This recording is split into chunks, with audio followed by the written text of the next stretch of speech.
Hey guys, welcome to this video course on MySQL database. Now as this course is going to be little vast, so first let's try to understand on a high level what are the things that we are going to learn in this course, and then we'll deep dive into each of the topic. So we have divided the entire course into three sections. The first section is DBMS, whereby we take a little step back from MySQL and try to understand on a high level where exactly this MySQL and this database is coming from. So we'll talk about the very basics of DBMS. So if you are already aware of this, you can very well skip this section. So here we will talk about little bit of introduction about DBMS, that what it is, where it came from and why we need it, etc. We'll talk about advantage, disadvantage, who uses a DBMS in real world, where is DBMS used, and then we'll talk about the software architecture, that is depending on any software's architecture where exactly database fits in. So we have 1 tier, 2 tier and 3 tier architecture. We'll talk about them. Next we talk about the types of DBMS, where we'll see there are 4 types of DBMS and RDBMS is the most popular one. So we'll talk about it. Next we'll talk about RDBMS software is supported by how many different vendors. So these are the 4 most popular vendor out there. We'll talk about them. Then we'll talk about the advantages of MySQL. So we'll see why specifically people uses MySQL compared to other vendors. And then finally we'll see what are the tools that are available in market which can be used to access MySQL.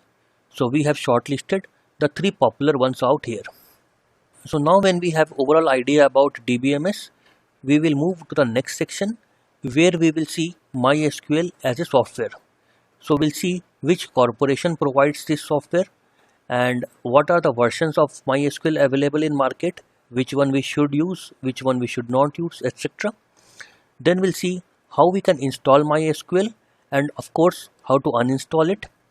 And after installation, there are a lot of housekeeping work. So we will talk about them here.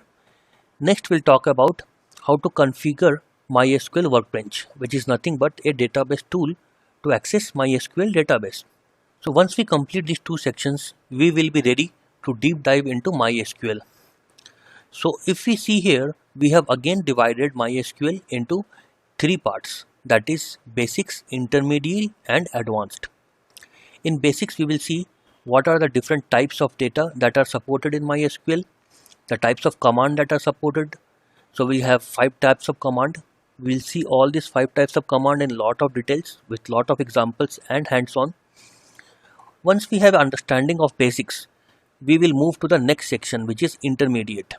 So as you can see, there are a lot of things that we are going to learn out here, and needless to say, all of them will be hands-on. So if you're taking this course for academic purpose, intermediate level is good enough.